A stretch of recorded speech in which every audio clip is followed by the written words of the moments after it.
breve nas minhas palavras, sem ferir aquilo que o Espírito de Deus quer ministrar a esta igreja nesta noite, pois creio na sua palavra e creio no que Ele quer falar contigo. Em Salmos capítulo 56, verso 8, vamos ler somente um versículo da palavra de Deus. Ainda tem alguns irmãos, nem orei. Eu não orei, né, pastor? Você me lembra, pastor, essas coisas assim. Eu olhei pastor Júnior com aquela cara assim: pastor, você não orou. Então deixa eu orar. Você que ofertou, você que não pode ofertar porque não está desempregado, vai receber a mesma bênção, irmão, porque o Pai é o mesmo. Senhor, abençoa cada irmão e irmã, os que ofertaram, os que não puderam ofertar porque não tem condição nenhuma, que as janelas dos céus, por que não dizer com portas, sejam abertas para a vida deles, e que tu ministres sobre a vida deles a tua boa vontade, seja de abrir uma porta de emprego, seja de dar saúde para que eles possam trabalhar, seja o que tu queres fazer, Senhor, faz, pois tu é o Senhor e nós somos os servos. Eu sei, Senhor, que tu confia a nós talentos, mas um dia tu vai fazer que teu povo possa desfrutar do gozo do Senhor. Então que homens e mulheres desfrutem desse gozo hoje, em nome de Jesus. Os que recebem digam amém.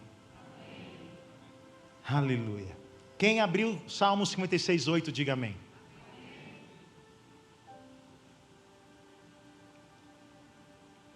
Diz Davi: contaste os meus passos, quando sofri perseguições. Recolhe as minhas lágrimas no teu odre. No teu? Não estão elas escritas no teu livro? Senhor, eu sei que a gente ora, e quantas vezes a gente ora no culto, mas é porque nós somos dependentes de Ti, e cada momento do culto dependemos da Tua boa vontade. Que nesse momento mais importante, que quando os Teus servos param para Te ouvir, Tu possa ser direto aos seus corações, consolando, edificando, exortando, que essa palavra profética tenha valor nesta noite, nesta semana, e na vida deles. Fala, Deus, usa esse instrumento como uma ferramenta para a tua boa obra, e que meus lábios não saiam palavras de minha sabedoria, mas demonstrações de poder de Deus, que é a tua palavra. Em nome de Jesus, aos que querem ouvir Deus falar, diga amém. Antes de falar um pouco e confabular um pouco com vocês o que Deus tocou meu coração nesses dias, deixa eu falar um pouco do contexto desse texto. Nós sabemos que os Salmos de Davi, boa parte no qual ele escreve, são um verdadeiro diário da sua vida, um diário cantado. Ele desabafava, ele falava de momentos bons, momentos difíceis, boa parte deles eram momentos difíceis, né, pastor? Boa parte deles eram momentos de guerra, de solidão, de perseguição, ou até mesmo momentos de morte. E dentro desse diário da vida, no qual sua inspiração cantada é colocada num salmo, no qual muitos não sabem que são cânticos. Salmo nada mais é que canto. Então, é letra de música.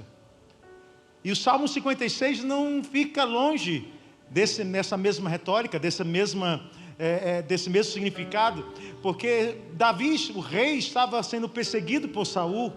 Há quem diga, alguns teólogos, que ele estava preso ali em Gate pelos filisteus. Há quem diga, não temos confirmação disso, porque a Bíblia não confirma de forma tão clara e evidente, mas há quem diga nisso. Também acredito, talvez seja assim. E nesta confusão, nesta solidão, nesta guerra, fugindo de um rei louco que era o rei Saul, ele escreve algumas palavras, umas palavras de desabafo, de luta, e outras de confiança, no mesmo salmo, na mesma música, posso dizer assim. E o que ele diz é: contaste os meus passos quando sofri perseguição, recolhe as minhas lágrimas no teu odre, e não estão elas escritas no teu livro? É interessante, nesses dias eu estava estudando, eu gosto de também ouvir, gosto de estudar sobre alguns pregadores, e aquilo que eles têm a falar, e um deles é o Luciano Subirá, no qual eu admiro muito. Eu admiro muito. Pastor, ele é perfeito? Não, também não sou. Só tem um que é perfeito, é Jesus. Mas de vez em quando Deus usa os homens que acertam. E uma das palavras que ele estava ministrando e estudando, ele fez um livro sobre isso, falando sobre justamente esse versículo: contaste os meus passos quando sofri perseguição, recolhe as minhas lágrimas no teu odre, não estão elas escritas no teu livro? Eu me lembrei de uma coisa, de momentos que eu estava em vigília, momentos que a gente ia para os montes. Lembra dos montes, irmão? Quem é antigo lembra. Quem era de monte aqui, diga amém. Não, quem é de monte não diz amém não, diz assim: ô glória. Fala em monte assim: ô glória. Aleluia. Já fica assim querendo marchar, irmão. Pastor, você já marchou? Marchei, irmão. Já marchei muito. Aí eu fiquei velho, deixei de marchar. A gente é novo, a gente marcha. A gente marcha. Gostoso, irmão. Não, sério. Você não sabe o que é experimentar o gozo do Espírito. É gostoso. Agora me diga isso aí, porque Deus mandou você marchar, porque eu não acredito não. Agora acredito que você está no gozo do Espírito. Que há uma emoção espiritual que invade o teu corpo, que você não se aguenta, irmão. Ou você cai, você marcha, você roda, você passa assim, aleluia, aleluia, aleluia. Ei! É bom. Mas a gente fica velho, não dá para fazer isso mais não.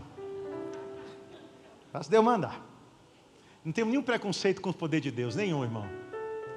A Bíblia fala que você não pode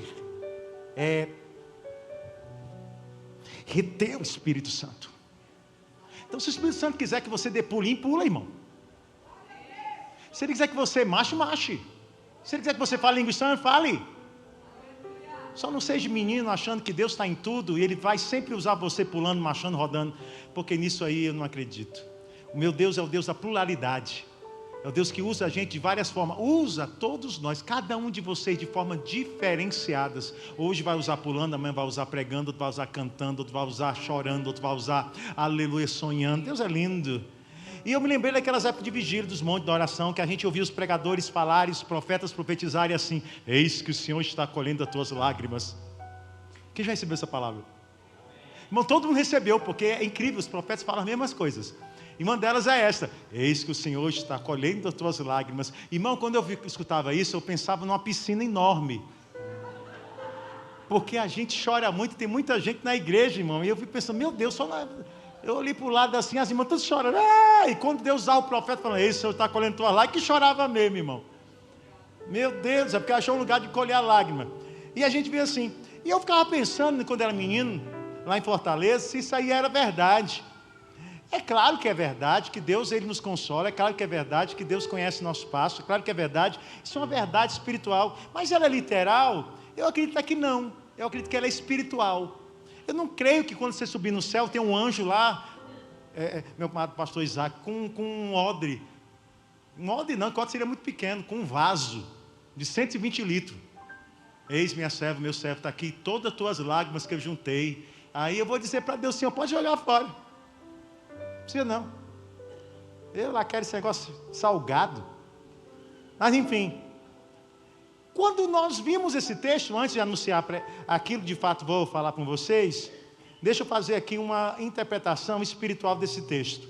O texto começa falando assim: contaste os meus passos quando sofri perseguições. Isso fala de um Deus todo-poderoso que conhece o nosso sofrimento. Deus conhece o seu sofrimento. Amém? Tem gente que pensa que Deus não sabe. Vem para a igreja para falar com Deus.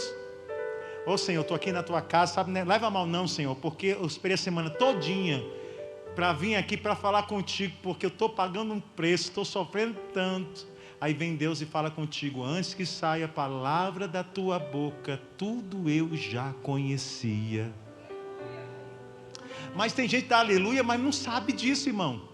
Vem para a igreja para ficar pedindo alguma coisa para Deus, enquanto Deus já sabia quando tu estava em casa, quando você estava sofrendo, quando você estava na luta, Ele estava contigo lá. Mas isso aí, minha amada irmã Né, no qual eu muito estimo, isso não tem nada a ver, isso é coisa que a gente sabe. Todo crente meia boca sabe que Deus está com a gente, não sabe? Sabe, irmão. Quem crê que Deus está com você, diga amém. Mas o verso 2, a parte B do verso 8, é que é interessante. Porque ela fala assim: recolhe as minhas lágrimas no teu... É no odre de quem? Deus. Muito bem, no odre. O que é odre? Eu fiz a pergunta de manhã. O que é odre? Eu escuto assim, ó. Hã? É uma vasilha. É tipo um saco de couro. Muito bem. Vou misturar o antigo com o novo. É um cantil de couro. Muito bem, um cantil de couro. Na realidade, a palavra odre, no seu original, a etimologia da palavra odre é o juntamento de duas partes de couro, fazendo ali um cantil. Odre é literalmente isso. É quando junta duas partes de couro, uma parte de couro, normalmente era couro de carneiro, ou de cabra, ou de ovelha, não sei. Juntava uma parte com a outra, costurava, fazia uma boquinha ali e colocava um líquido dentro. É interessante que o texto da palavra de Deus, na Bíblia, só uma vez na Bíblia fala de odre contendo água. Só uma vez também fala de odre contendo leite. Mas muitas vezes fala de odre contendo o quê? Vinho. Vinho. Talvez vinagre porque ficou muito tempo. Vinho. Lembra daquele texto da palavra de Deus que fala assim, que você não pode colocar odre, aliás, vinho novo em odre velho?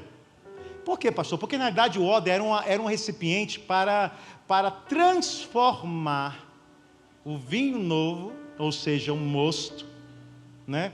O fruto do esmagamento da uva, recém-esmagado, transformar e fermentar, pela ausência do oxigênio, ali dentro desse cantil de couro, ficava lá, envelhecia, expandia, e aí então transformava em vinho fermentado, vinho alcoólico mesmo. É por isso que a Bíblia fala que não deve se colocar vinho novo em odre velho, porque o odre velho já esticou, o couro esticou. Se você pega um vinho novo, ele vai entrar dentro ficar nesse recipiente, ele vai o quê? Pum! Explodir. Muito bem. Diante dessa revelação, que não é tanta coisa assim, meus amados queridos, o que eu entendo do texto? Que o odre simboliza o quê? Transformação. E o vinho, que apesar que não está aqui no texto, mas ele é um símbolo daquilo que é a origem e o principal propósito do odre, que é armazenar vinho e fazer dele um vinho fermentado. Ele simboliza o que? Alegria. É por isso que lá no texto, quando em o livro de João, na casamentos, na boda de Canaã, quando falta o vinho, Jesus diz, não, tem que fazer alguma coisa, porque imagina casamento sem alegria. O vinho era o símbolo da alegria, o vinho é um símbolo também do Espírito Santo, mas principalmente de alegria, de celebração. Então o que eu entendo desse texto de uma forma espiritual, se assim eu posso interpretar, meus queridos? Ele está dizendo o seguinte, Jesus está dizendo que pode usar o resultado de uma vida que foi pisada. E qual é o resultado de uma vida pisada? Lágrimas. E transformá-las em alegria. O resultado do odre é vinho, é alegria.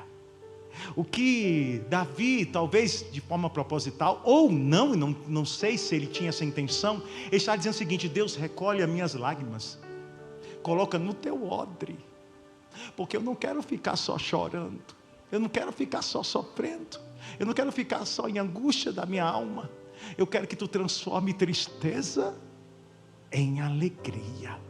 Aí eu me lembro de Jesus falando da sua morte com seus discípulos, como ficaram tristes, lá em João 16:20, dizendo assim, em verdade lhe digo que vocês vão chorar e se lamentar, falando da sua morte, mas o mundo se alegrará, falando daqueles que o crucificariam. Vocês ficaram tristes, mas a tristeza de vocês se transformará em alegria, porque eu vou ressuscitar.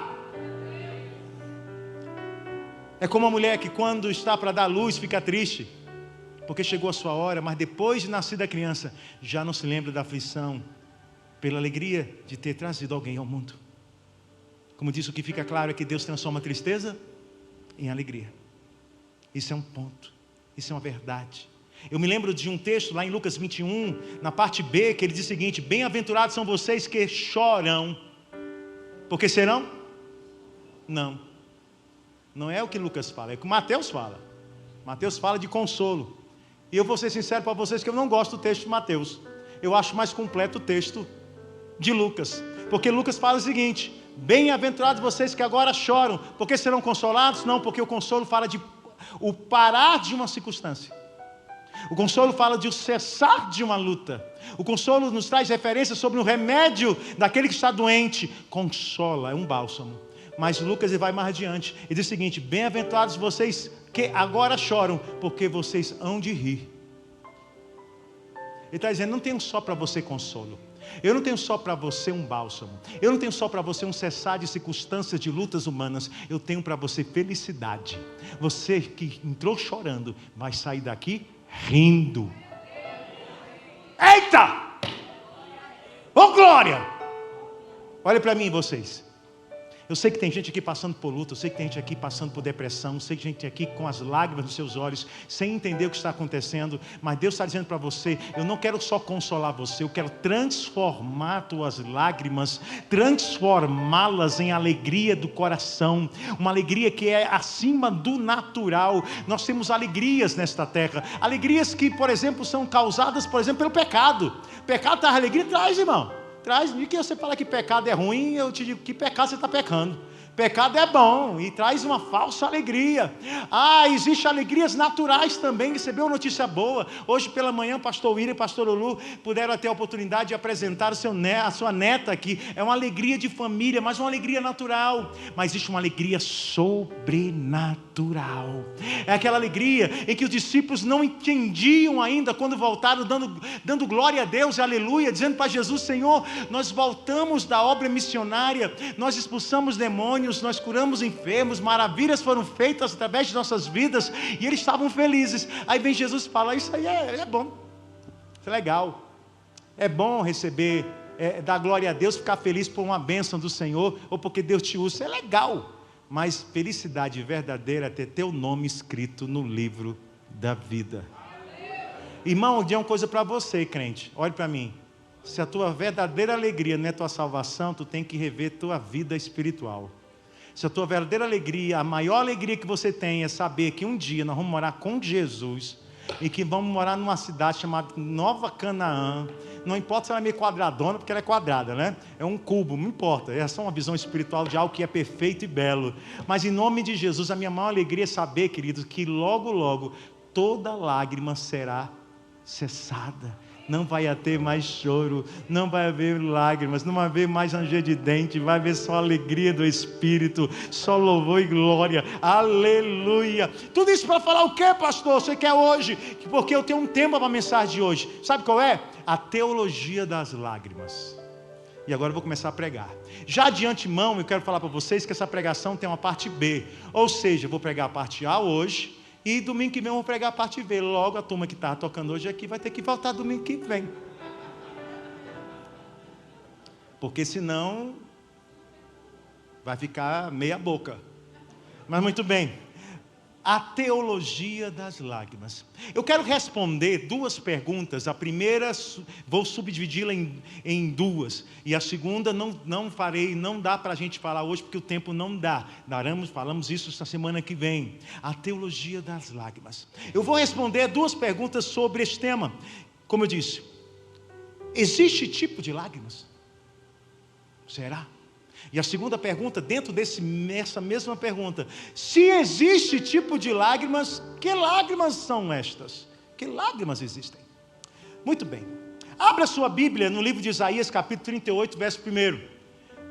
Isaías, capítulo 38, verso 1, para a gente poder responder primeiramente se existe tipo de lágrimas, ou se todo choro é igual. Ou se a gente pode pegar aquele texto, bem-aventurados que choram, que serão consolados. Você vai pegar esse texto, vai tomar posse dele, porque todo choro que você chora, se chorou feliz, chorou triste, se estava chorando porque perdeu, porque chorou porque ganhou, tudo é igual, todo choro vai ter consolo, todo choro, aleluia, todo choro, porque todo choro é igual. Será que todo choro é igual? Vamos ver o texto. Diz assim o texto, verso 1: por esse tempo, Ezequias adoeceu de uma enfermidade mortal. O profeta Isaías, filho de Amós, foi visitá-lo e disse, lá vem um profeta, glória, irmão, se eu fosse um rei, o profeta viesse para mim, eu estava doente, eu assim, aleluia, lá vem bênção de Deus. Mas o profeta vai dizer uma coisa diferente. Ele diz o seguinte, assim diz o Senhor, põe em ordem a tua casa, porque você morrerá, você não vai escapar.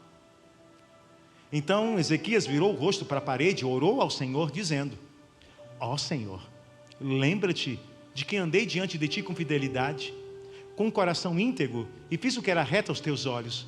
E Ezequias chorou amargamente.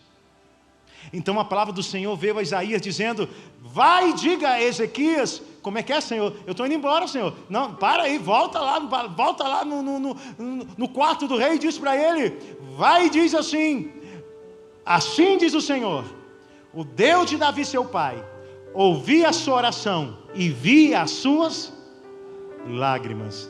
Acrescentarei 15 anos à sua vida. Muito bem, vimos aqui um tipo de lágrima. Mas pastor, mas a lágrima é igual ou é diferente? Agora abra sua Bíblia em Malaquias capítulo 2, verso 13. Malaquias 2, 13. Pastor, o que é Malaquias? É de comer ou de passar? Não, está na Bíblia, é um profeta. Vai lá, um dos últimos.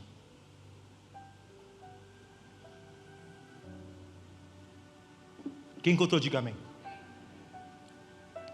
Malaquias profetiza para os levitas, para os sacerdotes.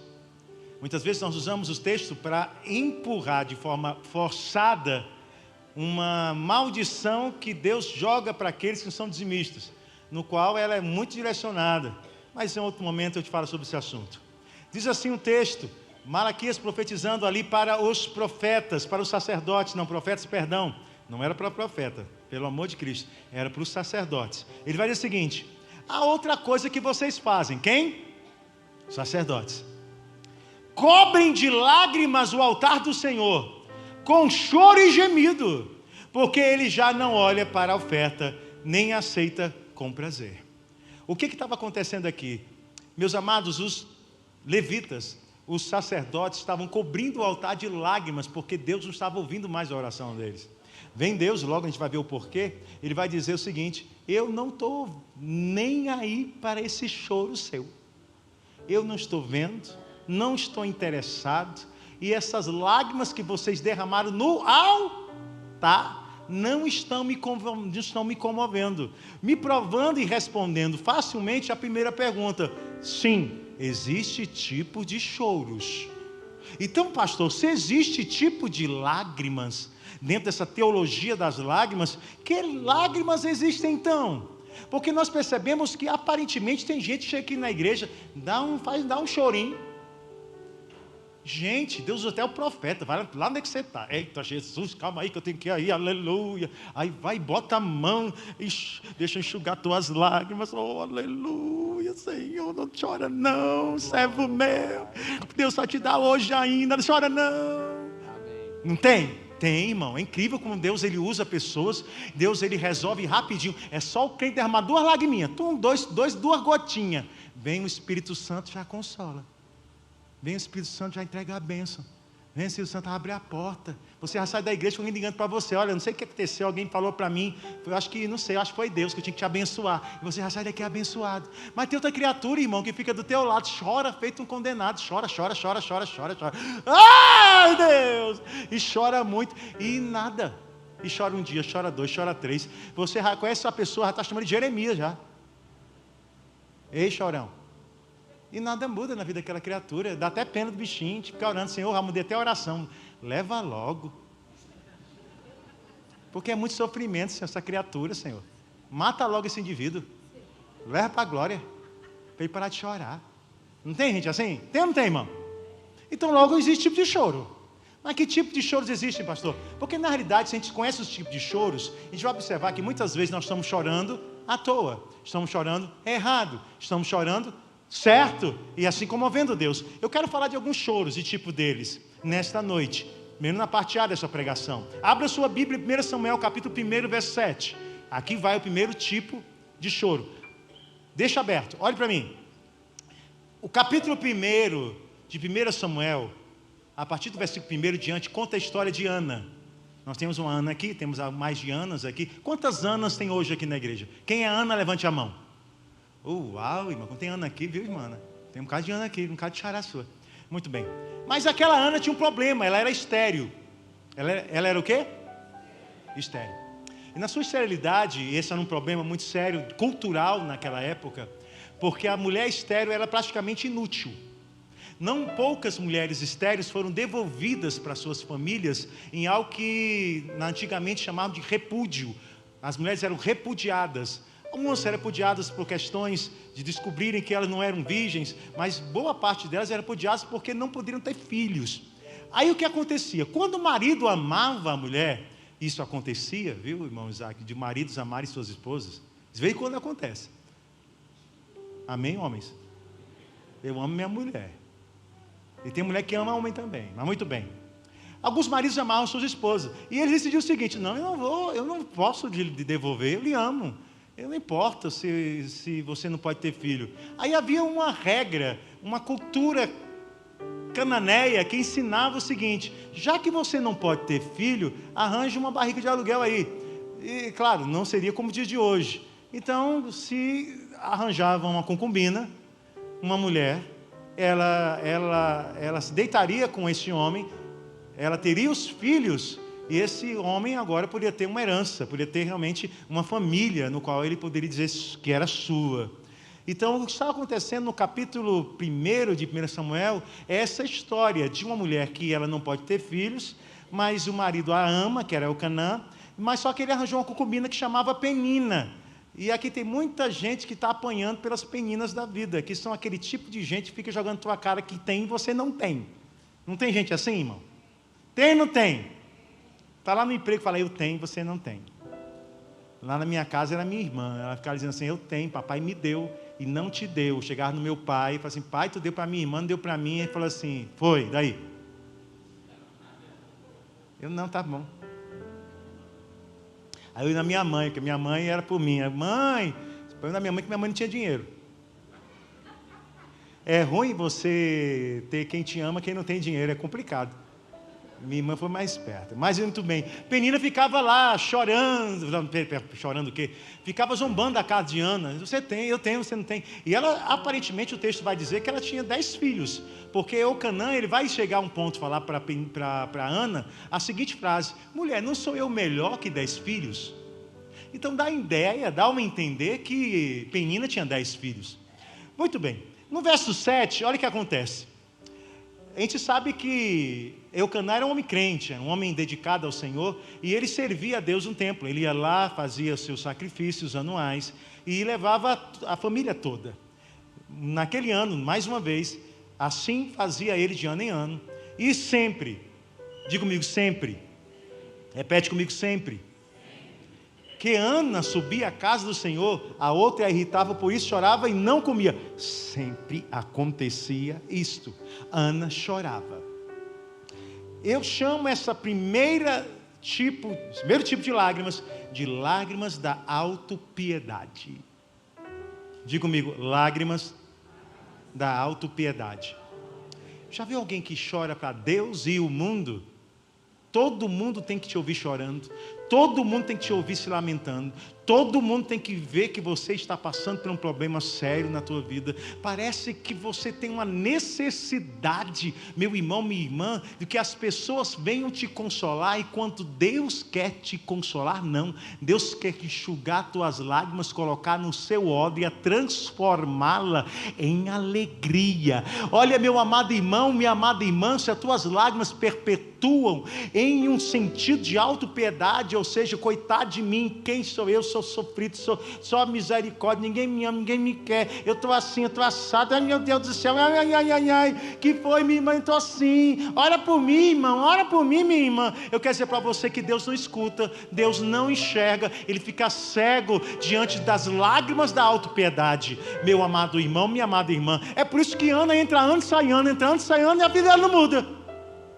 Ela só está chorando. E todo mundo ouvia. Isso irritava, já estava irritando até Elcanã, que gostava dela, a um ponto de abrir a boca e dizer: mulher, chorando de novo? Não sou eu melhor que 10 filhos? Ele acaba sendo até arrogante com ela. Mas por quê? Porque ninguém aguentava mais o choro de Ana, irmão.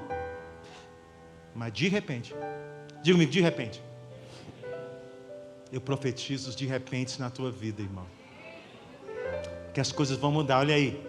De repente o choro muda. O choro muda. No verso 9 diz assim: ela, pois, com amargura de alma, orou ao Senhor e chorou abundantemente, e fez um voto dizendo: Senhor dos exércitos, se benignamente atentares para a minha aflição da tua serva, e de mim te lembrares, e a tua serva não esqueceres, mas a tua serva deres um filho homem, ao Senhor darei todos os dias de sua vida, e sobre a sua cabeça não passará navalha. E sucedeu que, perseverando ela em orar perante o Senhor, Eli observou a sua boca, e quando Ana no seu coração falava, só se movia os seus lábios. Olha aqui com mudança, né? A mudança do choro. Ah, eu estou chorando, para alguém estar assim.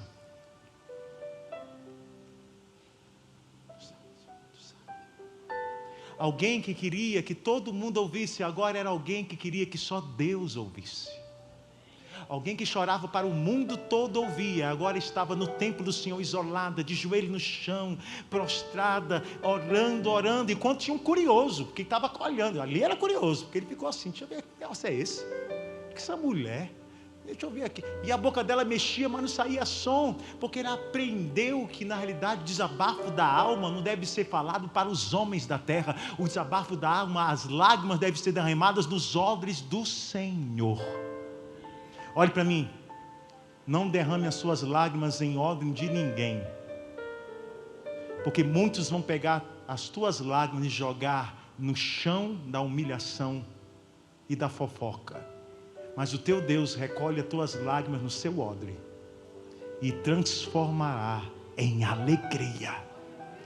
O texto diz que ele observou a sua boca, enquanto Ana no seu coração falava, se movia os seus lábios, porém não se ouvia a sua voz, pelo que ele teve até por embriagada. E vai dizer, mulher embriagada uma hora dessa? Ela fala, não, meu Senhor, eu não sou uma mulher embriagada, sou uma mulher atribulada, e o meu choro é para o meu Deus. Não tenha como mulher de Belial. E vem Eli e diz, pois seja feita conforme a tua vontade. E a gente sabe o que acontece com Ana.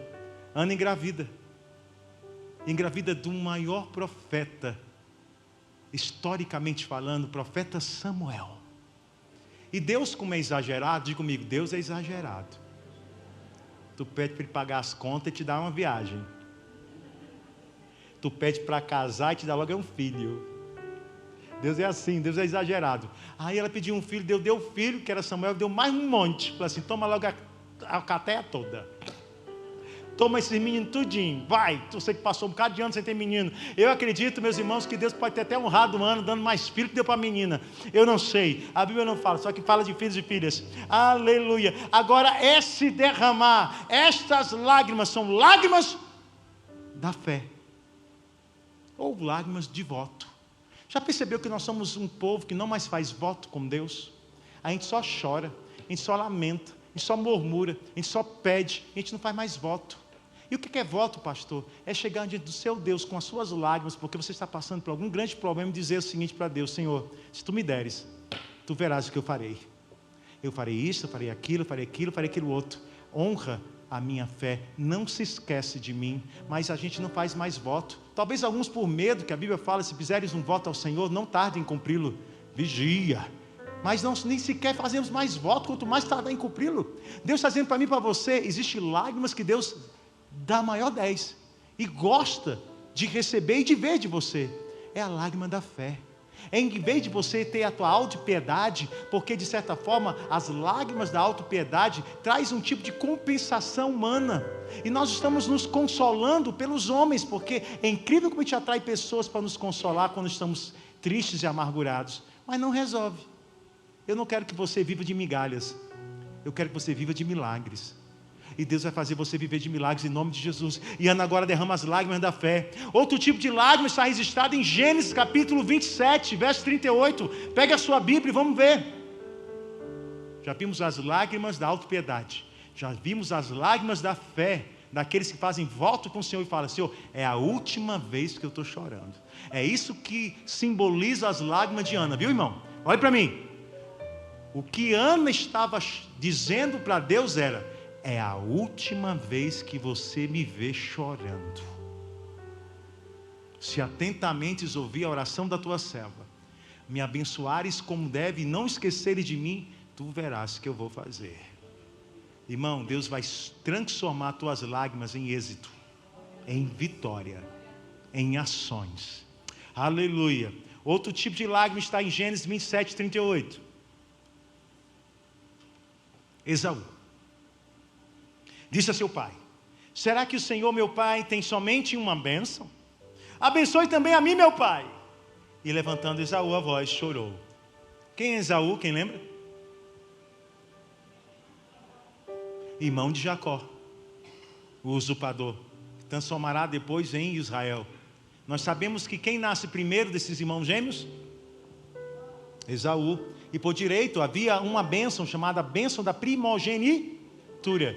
Ou seja, aquele indivíduo herdaria 50% de tudo do pai, tudo. era dele. Os outros 50% seria dividido entre os irmãos. Se tivesse 20 irmãos, era 50% daquele indivíduo que tinha primogenitura, fora uma bênção espiritual e a liderança da família, e os outros 50% dividido em todo mundo. Ou seja, se tivesse 20 filhos, era 50% dividido por 20, e outros 50% só para ele. Aleluia, só vitória, é a liderança espiritual patriarca. Muito bem, a gente sabe que Jacó é esperto, ele faz um complô com a sua mãe para roubar a primogenitura de seu irmão, que estava com fome no meio do deserto, não tinha muito preocupação com as heranças espirituais, e ele vende. Olha aqui o que diz lá em Hebreus 12:16, que explica o que aconteceu: e cuidem para que não haja nenhum impuro ou profano como foi Esaú. Ele chama, o autor de Hebreus, de Esaú de profano e impuro, e diz assim: o qual por um prato de comida vendeu o seu direito de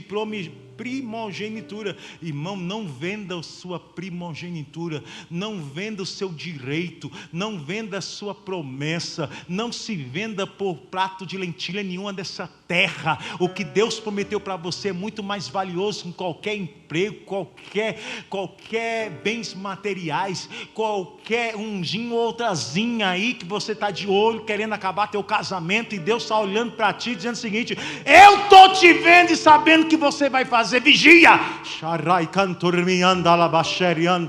não troca o que eu te dei certo por um prazer de uma noite duvidosa.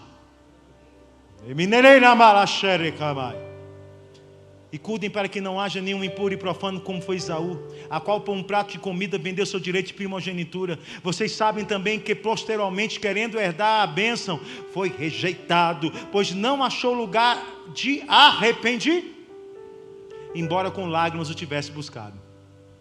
Sabe que lágrimas são essas? Eu chamo de lágrimas de remorso. E sabe que é, para você entender que é lágrima de remorso, é quando a gente perde alguma coisa, perde a família, perde o casamento, perde o emprego, perde o negócio, perde a empresa, perde o ministério, e a gente, porque perdeu, estamos sentindo a perda, nossas lágrimas caem porque a gente sente dor pela perda, mas não sente arrependimento por ela. Nem à toa que Esaú chega para o pai e tem a cara de pau, perdão da palavra, de chegar para o pai e falar assim: pai, tu não tem uma segunda bênção para me dar aí não? Presta atenção, irmão. Olha o que ele vai dizer para o pai: pai, não tem um prêmio de consolação para mim não? Aí sobrou alguma coisa? Talvez Isaac ficou irado no coração. Estou vendo que você não se arrependeu, né, meu filho? E não sabe que você perdeu tinha muito valor. Mas Esaú não estava muito preocupado com o que ele tinha perdido. Ele queria alguma coisa. Porque na realidade as pessoas que choram por arrependimento só estão querendo que a dor pare. Só estão querendo que o que foi subtraído seja pelo menos igualado. Eu quero dizer uma coisa para você que eu falei de manhã. No dia em que você cometeu um grande erro na sua vida e perder algo de muito valioso que Deus te deu, Deus vai permitir que nada aconteça, só para ver se você vai se arrepender. Porque as lágrimas do verdadeiro arrependimento, elas não acontecem porque você está sofrendo com a perda. Elas acontecem porque você entendeu o que perdeu. E o que estava faltando em Esaú era entender o que tinha perdido. Tem muita gente que está aqui na igreja, muita gente me procura no meu gabinete dizendo assim: pastor, perdi minha família, perdi meu casamento, e chora na minha frente. Dá vontade de pegar o meu cinto e meter-lhe a pancada, irmão. Porque é lágrima de remorso, mas não lágrima de arrependimento. Porque o verdadeiro arrependimento é aquele que mesmo na ausência da dor, mesmo com os prazeres da vida, ele chora diante do Senhor dizendo o seguinte: Senhor, eu entendo que eu perdi, eu entendo o valor que tinha isto, e as lágrimas começam a descer. Eu chamo isso de lágrimas de arrependimento. A Bíblia tem outro nome para isso, ela chama de coração contrito. E é por isso que a Bíblia diz que Deus escuta a oração de um coração contrito. Eu não sei, meu irmão, se alguém já chorou pedindo perdão para você, lágrimas de crocodilo, que são as lágrimas de remorso, porque de repente você tirou dela alguma coisa, porque você a ameaçou de outra. Mas no dia que essas pessoas que te magoou vier diante de ti, mesmo sem você ter feito nada contra ela, porque você perdoou imediatamente, e ela chorar diante de você, porque de fato ela está arrependida do que fez. Não sei quem tem entendimento, mas quem tem ouvido, ouça. Deus não está colhendo no seu odre as lágrimas e o remorso. Talvez você diga assim: pastor, tem lágrima pior do que essa? Tem. Qual? Malaquias 2,13, que a gente leu, diz assim: a outra coisa que vocês fazem, cobrem de lágrimas o altar do Senhor, com choro e gemidos, porém ele não chora, porém ele não olha para a oferta e nem aceita com prazer. Aí ele vai explicar, e vocês perguntam, oh, aleluia, irmão, Deus já, eita Jeová, eu estou orando para Deus pegar crente aqui. E vocês ainda perguntam, é Deus falando assim, e tu ainda tem a cara de pau de me perguntar, por quê? Porque eu estou chorando tanto e tu não me responde. Porque eu estou chorando tanto e as coisas não estão acontecendo. Porque eu estou chorando tanto e parece que tudo parece estar piorando. Aí vem Deus ainda porque é bom. Diga comigo, Deus é bom. E responde, porque o Senhor foi testemunha da aliança que entre você e a sua mulher da sua mocidade, a quem você foi infiel, sendo ela a sua companheira e a mulher da sua aliança. Em resumo, Deus está falando assim: olha meu querido, olha meu amado, você pecou. Aí eu fico irritado com a teologia da hipergraça, que vem dizer para os crentes o seguinte: olha meu irmão, não precisa se arrepender, porque toda vida que você se arrepende, está crucificando Jesus de novo. Meu amado irmão, não é por mérito que Deus nos salva, não é por mérito que Ele nos lava, mas Ele quer ver de nós um coração arrependido, para que o seu sangue possa ter efeito na nossa vida. Sabe que lágrimas são essas? Elas não são lágrimas de remorso. Eu chamo lágrimas da ignorância. Como é que é, pastor? Lágrimas da ignorância. Que gente é essa? É aquela pessoa, irmão, que vem para a igreja, senta nesse banco, ela passa a semana toda sem vir para a igreja, passa 15 dias sem vir para a igreja, ou vem no culto de Santa Ceia somente. Tá? Fala, Deus. Vem, senta no banco e começa a chorar. Ô Senhor, minha vida está tão ruim. Ô Senhor, ô Senhor, ô Senhor, ô Senhor. E eu sou tão bonzinho. Eu até dizimo. Dei oferta. Eu me visto como crente. Olha, nessa semana até li a Bíblia. Aí vem Deus e fala: cara de pau. Tu está chorando aí, derramando lágrimas, mas tem algo para te dizer. Você não está sabendo que você errou? Tu acha que eu não vi a tua corrupção? Em que você é uma cara aqui e outra lá fora? Em que aqui tu posta no teu Instagram, estou na igreja, e no mesmo story posta na balada com a cachaça rolando? E tu acha que Deus não tem Instagram? E não vê? Porque só está faltando isso. Eu já nem olho o Instagram dos crentes, porque já estou escandalizado com muita gente aqui há muito tempo.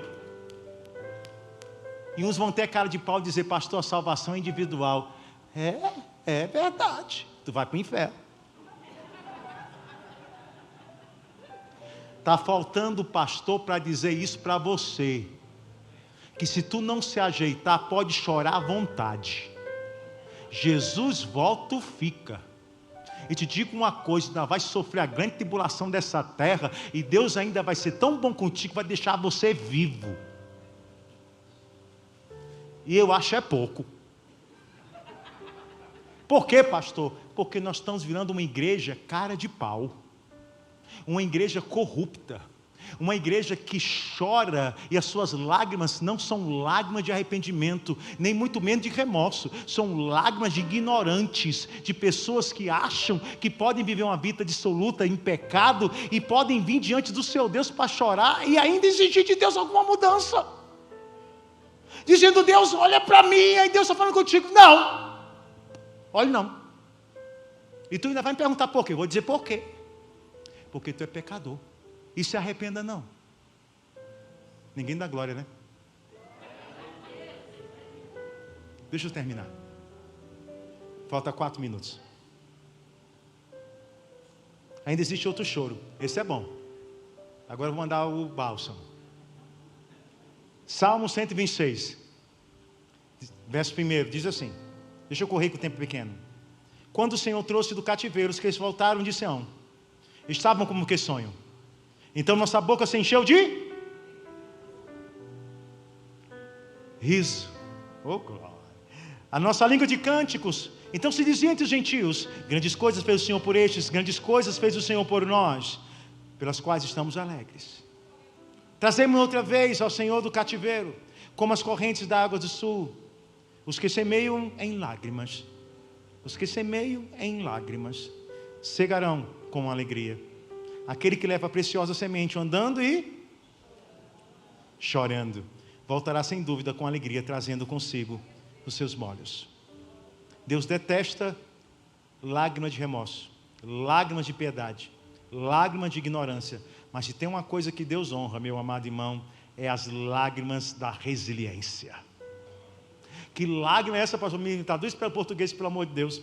Lágrimas da resiliência. São homens e mulheres que, independente das circunstâncias da vida, independente da dor, independente das notícias ruins, independente da doença, independente do sofrimento, elas estão em pé dizendo: eu continuo a trabalhar, eu continuo a perseverar, eu ficarei em pé e ninguém vai me parar. De dia eu vou plantar, de tarde não vou recolher minha mão, pois não sei se é de manhã ou naquela da tarde em que o Senhor vai me dar prosperidade, ou se em ambas. Eu vou plantar chorando, eu vou caminhar chorando, eu vou glorificar chorando, não importa, eu não vou parar, porque as minhas lágrimas são de resiliência.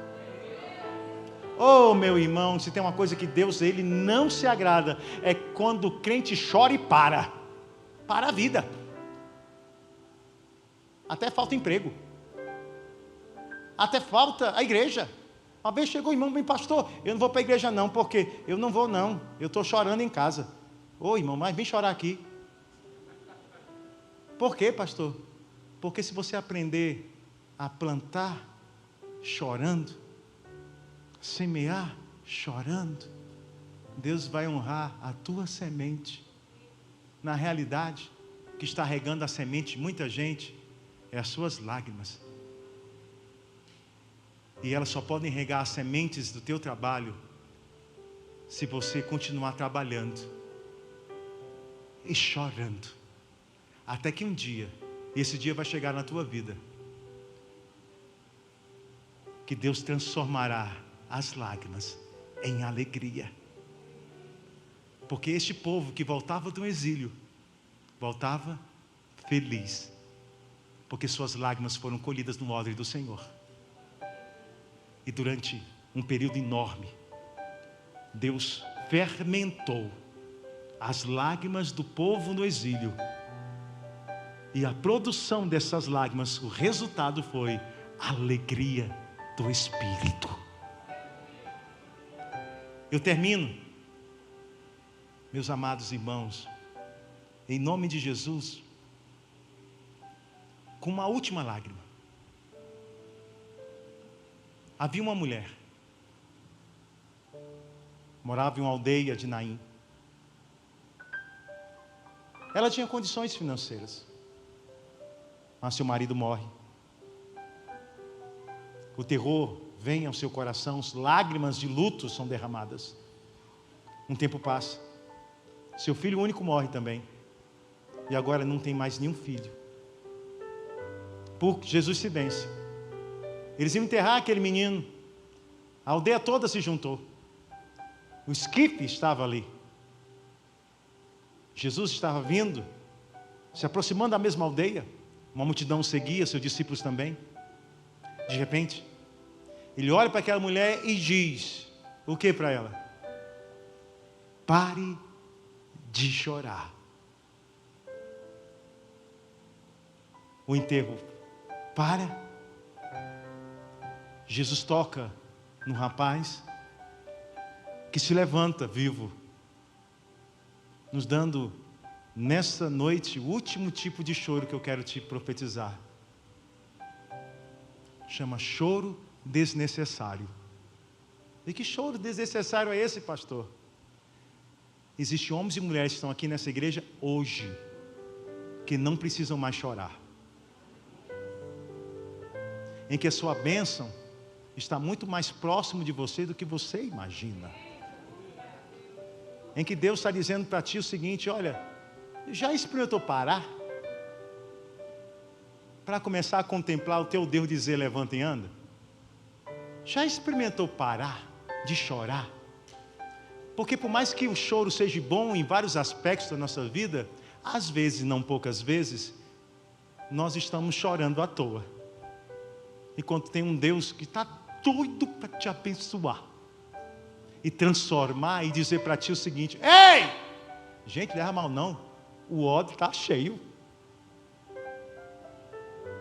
está na hora de eu transformar isso aqui em alegria.